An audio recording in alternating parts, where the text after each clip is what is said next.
Imagine speaking the truth for 950 years and being laughed at and ridiculed almost every single day. Imagine warning people of a disaster so real, yet being told you're crazy, delusional, or lying. That's one man's reality. And this one man stood against an entire world, not with power, not with numbers, but with unshakable faith in Allah. This is not just a story from the past. This is a mirror for our time. This is the story of Prophet Noah. Generations have passed since Adam, and humanity had changed. People forgot Allah and they began worshiping idols. These idols were originally created to be reminders of righteous and selfless people. But as the years passed, Shaitan did what he does best, and he whispered to the people, turning remembrance into worship. But Allah is ever merciful and didn't send punishment to these people. Instead, he sent one man to stand against an entire civilization. Indeed, we sent Noah to his people. Warn your people. Imagine this. Noah called his people day and night, publicly, privately, softly, and firmly. He invited them to Allah with patience we can barely imagine. My Lord, I called my people night and day. But instead of listening, they covered their ears, they mocked him, and they threw rocks at him. They called him crazy, misguided, and a liar. Generation after generation rejected him, yet Noah never quit. Success with Allah is not about results, it's about obedience. So after 950 years, how many believed? Allah knows best the exact number, but we are told only a small handful. From the outside, it looked like failure, but Allah does not measure success the way the world does. But none believed with him except a few. Noah didn't chase popularity. He didn't water down the truth. He didn't compromise to be accepted. Allah looks at sincerity, not statistics. A small group with truth is worth more than a crowd without it. After all those years, after all that rejection, came a command from Allah subhanahu wa ta'ala that sounded impossible. Allah told Noah to build a ship, not near a forest so he could easily obtain wood, not near an ocean, but on dry land in the middle of a desert. And Noah obeyed.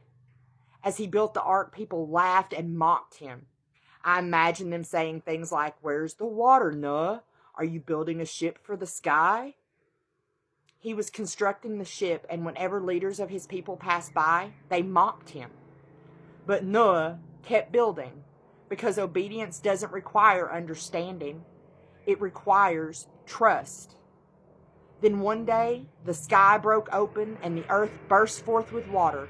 The flood came, not just as a punishment for the wrongdoers, but as a mercy for the believers.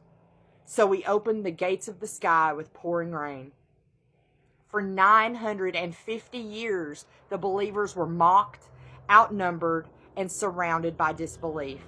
And when Allah opened the skies and the earth erupted beneath them, the believers were not afraid. They were already safe. But they denied him, so we saved him and those with him on the ark, and we drowned those who denied our signs. Indeed, they were a blind people. The same water that drowned falsehood carried faith to safety, because sometimes Allah's mercy does not come by changing the world, but by removing what would destroy your faith. Not every storm is meant to break you. Some storms are sent to save what still believes.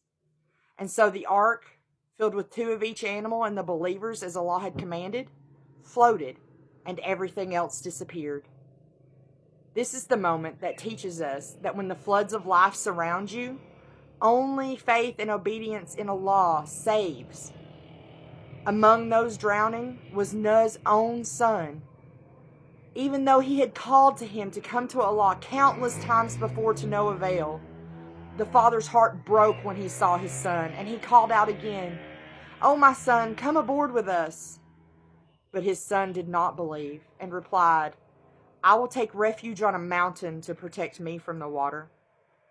And Noah said the words we still need to hear in the present. There is no protection today from the decree of Allah. And the waves came between them, and the son of the prophet was lost to the floodwaters.